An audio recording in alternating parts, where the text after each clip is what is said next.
What is going on, guys? Welcome back to the channel. If we've not yet met, my name is Johnny Nidafan, and in this interview, we're actually going to be bringing Austin on. He's actually agent that's worked with me in the past, started selling telesales together. And what's cool is he actually really grew and scaled his business so that now we're both helping insurance agents really scale their life insurance business. And what's cool is he's actually a coach with us now, and he helps whenever people come into the community. He's actually helping and in the front lines with me. And so we really help life insurance agents scale their business past $20,000 per month. But what's cool is he's not only done it himself, but now he's helping other agents as well. So Austin, welcome to the podcast, man. Appreciate it, man. Appreciate the intro. Of course, brother. So what's cool is we work together. We've worked together for a little bit now, over like a year and a half. But what's cool is seeing your progress and progression in this space, coming from a few different IMOs, and then now where we've ended up here. But we're really gonna break down today how to really see success in your first 30 days as a life insurance agent, because when you're just getting started, it's super confusing. There's so many different things to think about, right? Carriers to contract, what leads to work, what commission level should you be starting at, what agency do you need to be working at, E&O insurance. Like there's so many different things. But I guess before we get into all that, kind of introduce yourself and give us a rundown of who you are and your credibility in the life insurance space. Yeah, so like you said, my name's Austin Mitchell. Been licensed for about 2 years. Um, really struggled when I first got into the business. Um, you know, I pretty much did what I tell every other agent not to do, right? Like I didn't plug and play like I should have. I didn't, have full immersion into the business, and it resulted in me having some, massive chargebacks like my first few weeks in the business that I had to Yeah. overcome. Um, and to be honest, I did what most agents do. I blamed the IMO. I thought it was their fault, not mine. And I didn't take accountability for my actions. And it resulted in probably about a good 6 months to a year of just struggle in the industry until, we really met up and kind of cracked the code on what we were doing and made it super profitable and scaled from there. But, I was losing money, if not just barely breaking even every batch of leads I bought. And once we kind of started self-generating our own Facebook leads and, selling good carriers and really learning how to lock down our business, that's really when my book of business took off and I was able to scale and be profitable. So, Yeah, dude. So talk us through your first 30 days, kind of how you're feeling, because a lot of people that are probably watching this right now are in either they just went through that or they're going through that right now. Um, I guess if you could go back, what would you have done differently?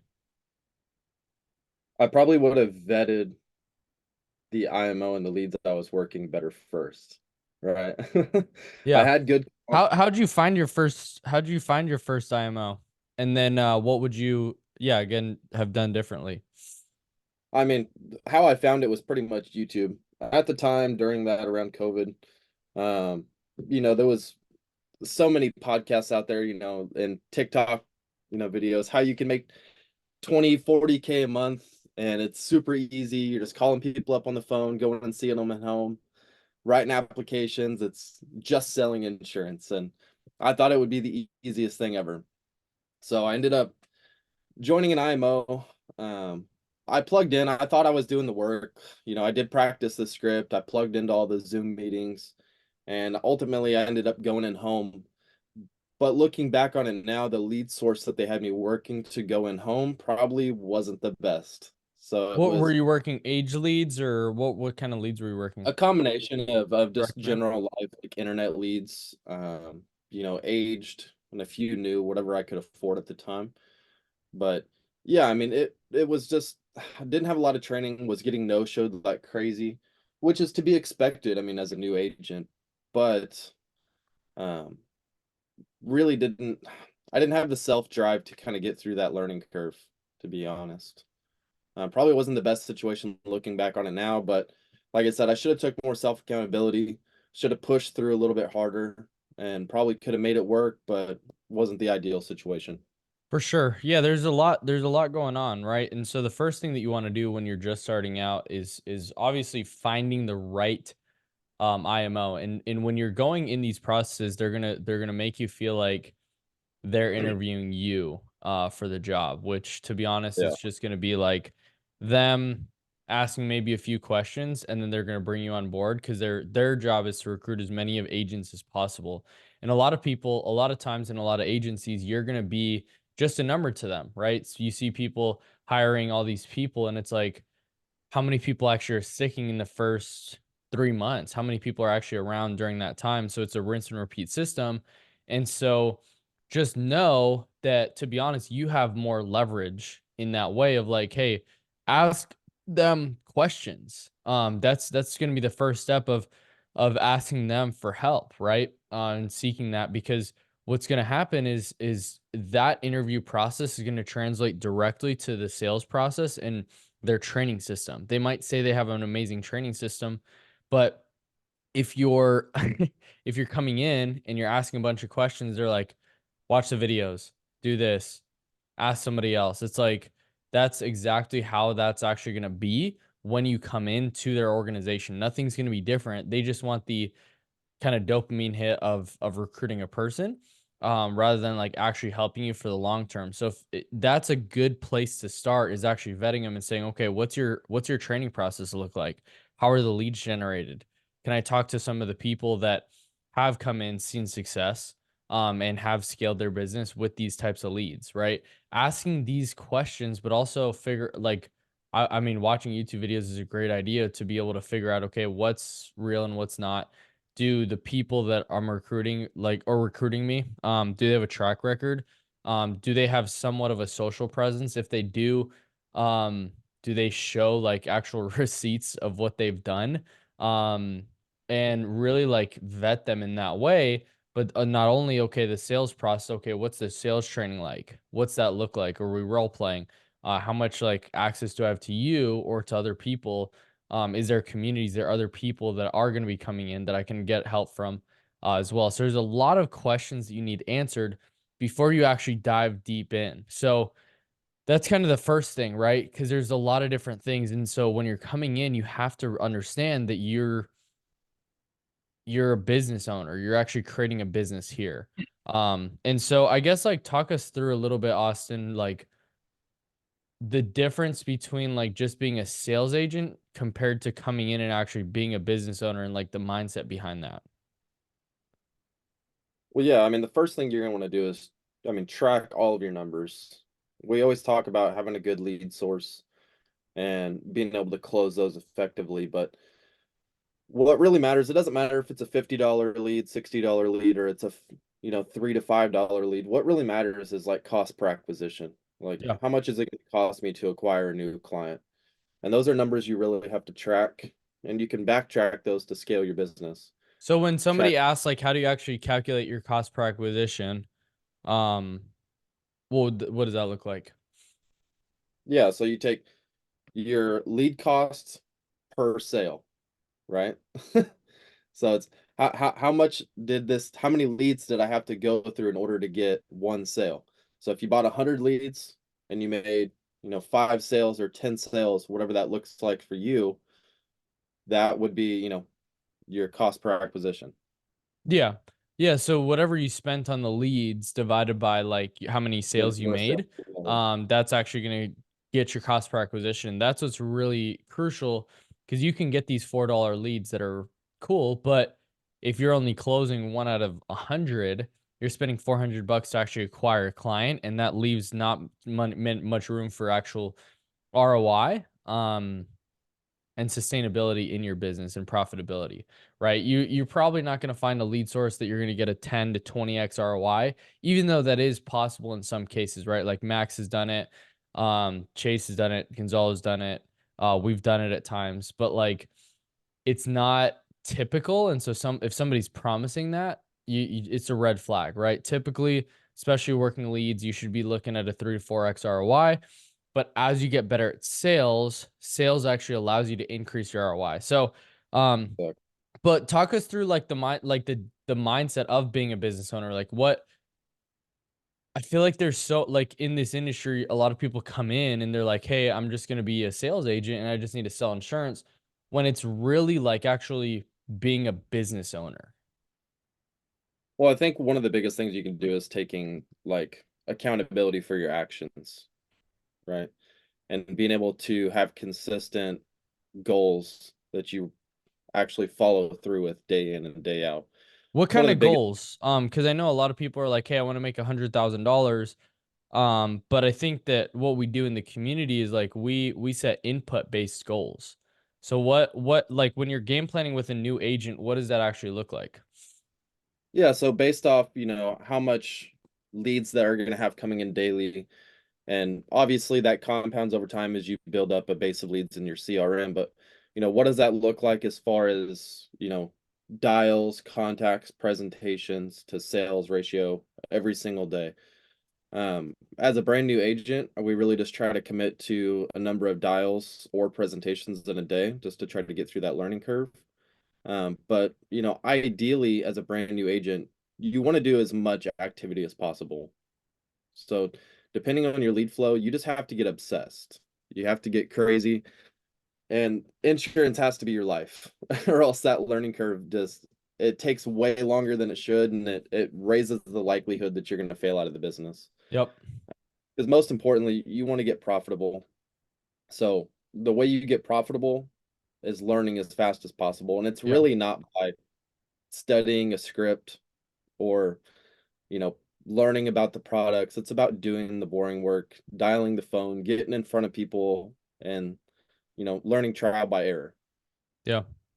100%. It's the reason why you go out and do massive activity, like that's a necessary requirement, is because you need data and you need feedback. Like that's it. And so when you're just starting out and it's becoming detached from the result and just having all of your like judging your input, judging actual how much work you're doing, because data is everything. Data is going to allow you to actually figure out exactly what you need and how to do it. And so I was actually coaching an agent. I just made a video on this recently. Is that like the data and the feedback is super important, especially if you have a mentor, coach, somebody who's actually helping you through this process, because it allows us to be able to help you more and more and more, or whoever your upline or trainer is.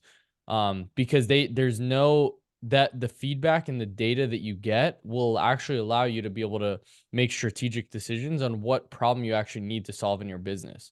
Because at the end of the day, it's just a math equation and it's just a problem to be solved.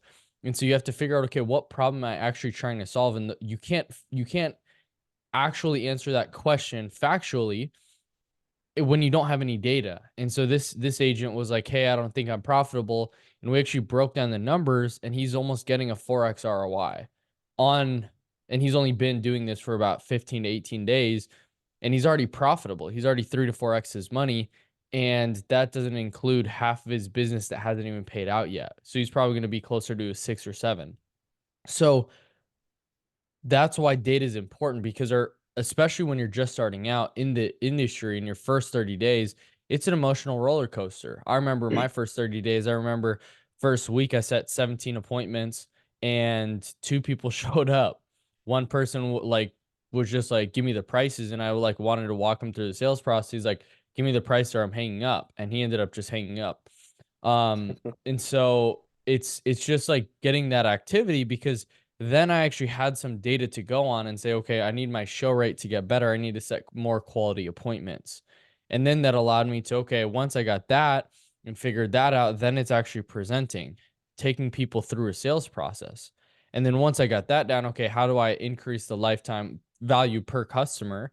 And how do I lower my acquisition costs? And how do I work leads more efficiently? And so as I kept doing that over and over and over again, then I got the data, then I got the feedback, then I built these skills. And then after 9 months and making 50,000 dials, at that point, I still wasn't profitable, but I was like, hey, I need to figure out a way to generate my own leads.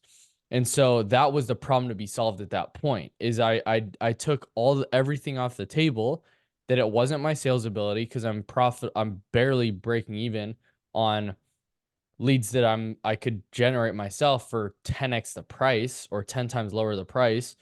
I was closing a decent rate of these leads, more than average. I took everything off the table and then I was like, I isolated it to it's a marketing problem. So now I need to figure out marketing. And so when you're just starting out, there's a lot of things that you need to figure out, right? Like what leads are you actually going to work? What's going to be best for you?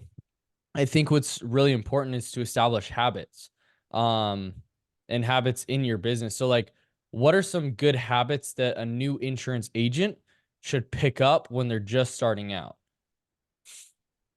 There's a lot of things that that you should pick up as you're starting out, right? And one of the biggest things that we're just talking about just now is really tracking the numbers. That's the first thing you ever want to do because as a business owner, you have to learn to remove the emotion Yeah, from your business and really look at just statistics. And when you're actually tracking hard data and you have those results to look back at to diagnose a problem, it helps you remove the emotion because sometimes you can feel like you're just absolutely getting crushed. And sometimes you may be, but other times you may be actually making money. It just doesn't feel like it. Second thing is I preach this a lot. I'm a really big fan of just building daily habits. And a lot of people come into this business, they have a lot of anxiety based around, learning carriers, learning the script, trying to overcome objections. They get anxiety dialing the phone. And yeah. to me, it's a lot about building self-confidence. And a lot of people expect to come into this business and absolutely crush it, and they can't figure out why they're not consistent with the activity they're putting in. And a lot of the time, I think it's because they're not very consistent with the activity they're putting in their personal life. I So always make the what do people need to do to be able to actually get that self-confidence and build those daily habits? just stack wins, guys. It doesn't matter. You can start out with something small. I always make the analogy like, hey, some people may not brush their teeth every single day. It's like I brush my teeth 3 times a day at least. Like it's something that's a small daily win that you can stack. Waking up at the same time every day, hitting the phones, hitting a number of dials, brushing your teeth, every day, whatever that looks like in your personal life, those bleed back into your business. And you can up those wins and up the quality of those wins every single day. At first it can be, waking up at the same time every day. The next one can be, oh, I hit the gym at the same time every day. I weigh myself and track my weight, whatever that looks like for a new agent. But, you know, whenever you're experiencing like self-doubt and anxiety in any aspect, it's usually because you're not the person you want to be looking in the mirror. Mm, And so fixing yeah. those things in your personal life helps bleed back into your business. Um, yeah, I think that's one of the most massive things people can do because I see a Yeah, lot of time that people are really struggling with anxiety, dialing the phone, learning all the products, learning the scripts, and just getting through that learning curve. Yeah, I was talking to a new agent yesterday or similar. He's a little experienced, but him and I were talking yesterday and he was struggling to wake up and actually get on the phones by 8 a.m. And so what I told him is I was like, I asked him, right? And I want you to guys to think right now, what do you actually do between the time of waking up to dialing? And just be honest with yourself, right? Like be fully transparent with where you're at right now. Hey, I go on social media and I watch some YouTube videos and I don't know, make breakfast and then I do whatever. And so, whatever it is, you have to eliminate the friction of you waking up to dialing. And so, maybe you do need to spend 15 minutes on your phone and cap it at 15 minutes just to be able to get that bug out of you and feel like and be able to get that need met in terms of like responding to everybody that you need to, right?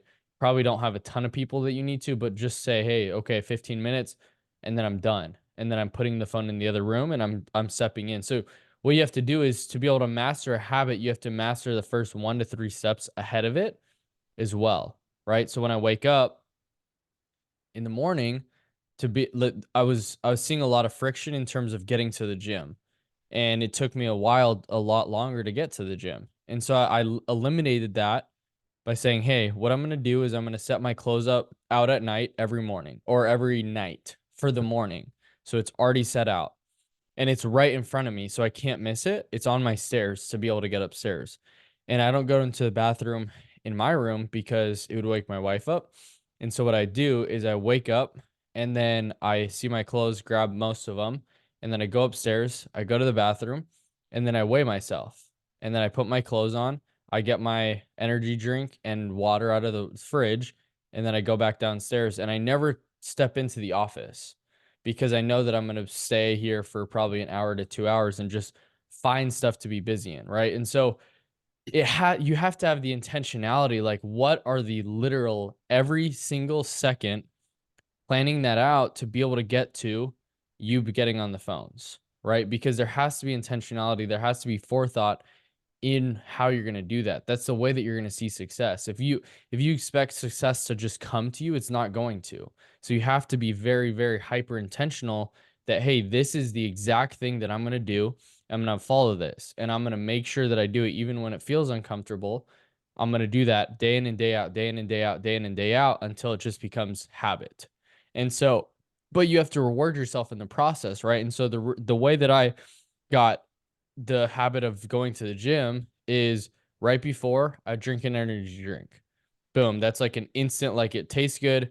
It also makes me feel good. It also gets me hyped for the workout. That's a way to be able to reinforce that habit. And then I work out right after the gym, drinking a protein shake. And so that's a reinforcement before the habit, during the habit, and then after the habit. And so when you're on the phone, when I really was trying to get like dialed in on the phone, is I would actually like right when I get on the phone, I'd have a bag of Skittles next to me and I would eat the Skittles just to give myself the mental reinforcement of this, right? And so do whatever you have to do, literally. Like if you have to drink an energy drink before you start dialing, do it. If you whatever you got to do, if you got to watch like I before getting on this interview, I was just watching some basketball highlights because I wanted to reinforce that I was on here, right? And I was like, I want this to be fun too. And so it's just like 3 minutes of just basketball highlights, and then boom, I'm dialed in, I'm ready to go. And now YouTube's off. Cool, that's gone. Now I'm fully focused here. So do literally whatever you got to do to make sure that you are stacking this win, stacking your habits, and then take imperfect action because it's not going to be pretty at the start. But if you go over and over and over again, you're going to build and implant that habit. Then those habits will create your lifestyle. And so, whoever your dream self you want to be, think of this is a super helpful exercise that I just recently picked up. I've always really thought of it, but it was a good framework. Is like, think of your perfect ideal person and future self that you want to be, and think of what habits that they have in their life and the way they execute and the way they think and the way they feel, and implement those into your life. So, um, We did a Austin, like training the what are so you work with agents, like you and I both work with agents on a day-to-day basis, new agents, agents that are coming in, probably aren't profitable yet. Um, what are some similar characteristics that you see from like the really successful agents that we work with? Like what's their thought process? What's their like daily habits? What's their schedule looking like? Like talk us through like a top producer, like somebody who's doing 7 to 10,000 a week consistently. Yeah, for sure. I want to touch on one thing before we kind of dive into that. And this is an exercise we did the other day with some of our agents here. We always talk about building a why, when we're doing an insurance presentation. I think it's really important for people to have a why about their business. It's like, why are you doing this?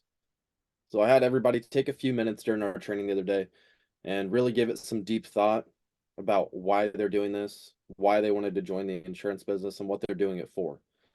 Write all that down and, man, put it on a sticky note, put it on a whiteboard, have it clipped to your desk. Make it be the first thing that you see when you walk into your office first thing in the morning. Yep. And that really helps drive like self motivation. Another thing is really being intentional with your time. Um, on days that I feel like I have a lot to do and it feels like I'm scrambled, maybe I get some of that anxiety, like, oh my gosh, like I don't know how I'm going to get all this done.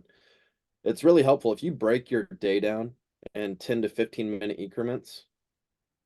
There's you really realize how much extra time you have Yep. or how long tasks should take. And so it really helps out. But some of the characteristics I see in a top producing agent, are definitely accountability.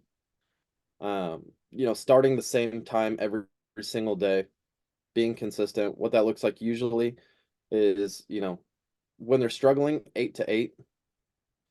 Some of these new agents, they may come in, they may, work 8 to 5, whatever that looks like for them, make their 2, 3, 4 sales and get out for the day.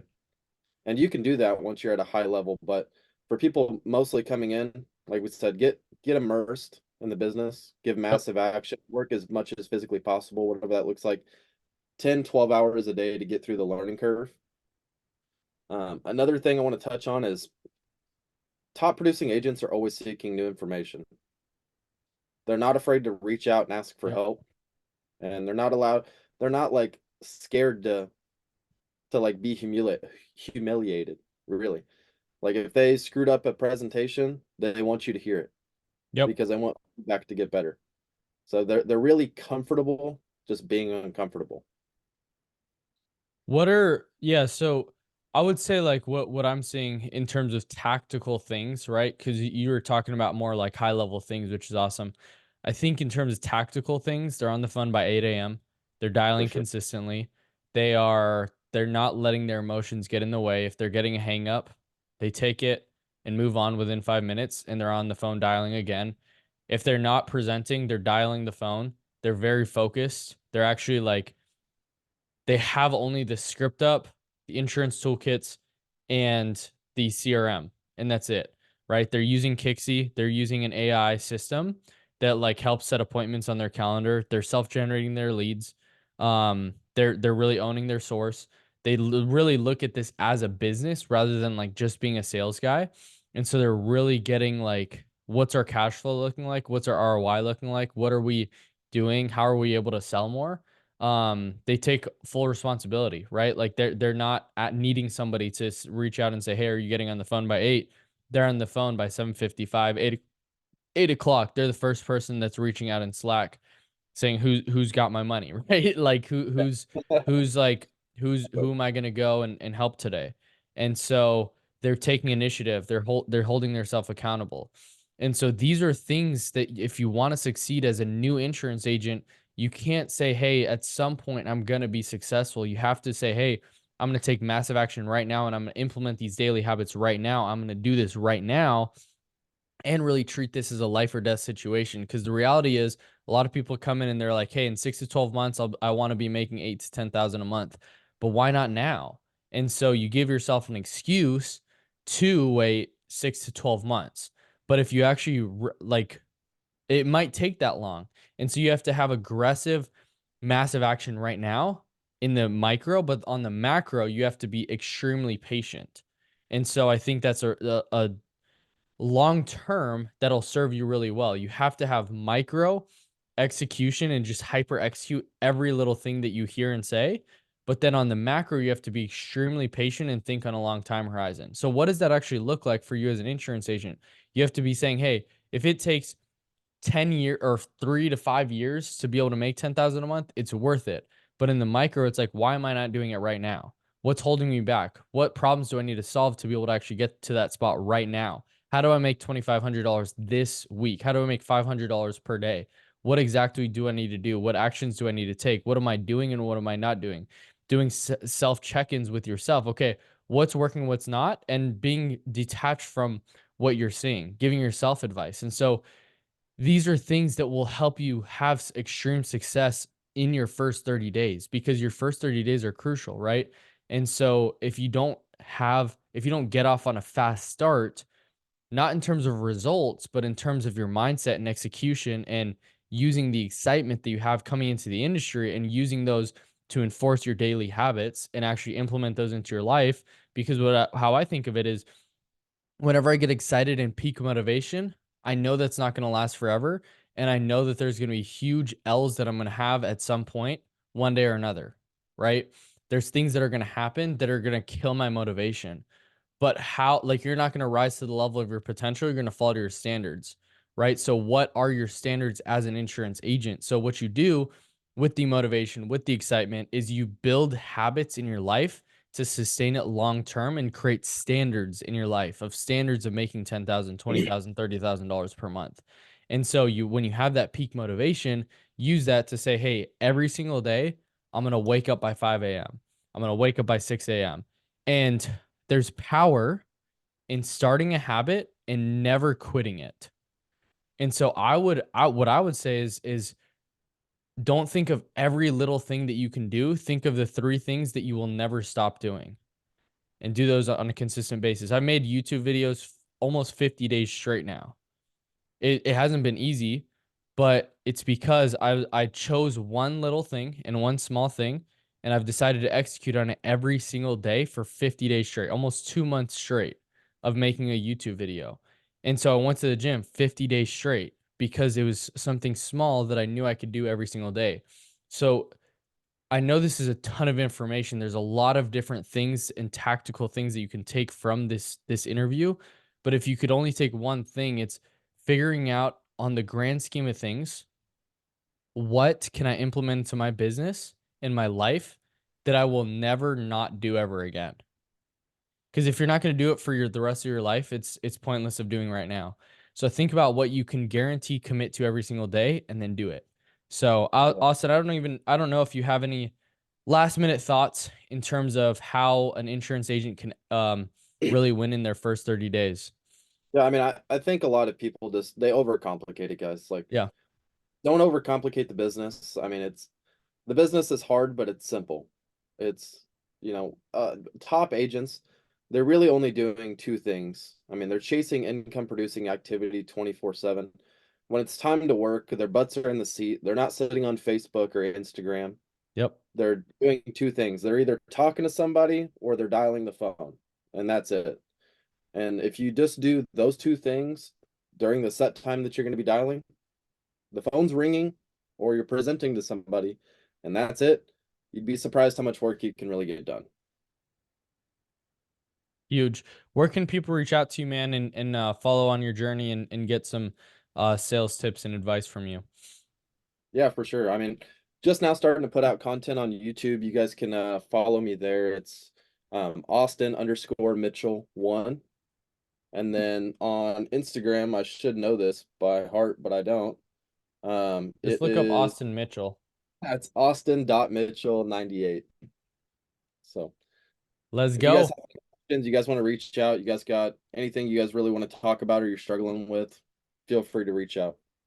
Let's go. If you guys have any questions, reach out. Let me know. Drop in the comments what you guys think of this video and really go out and execute. If there's anything that you take away, having extreme long-term vision and patience, and then having micro execution and hyper executing and building habits that you will never stop and never drop ever in your life. So I hope to see you guys in the next video.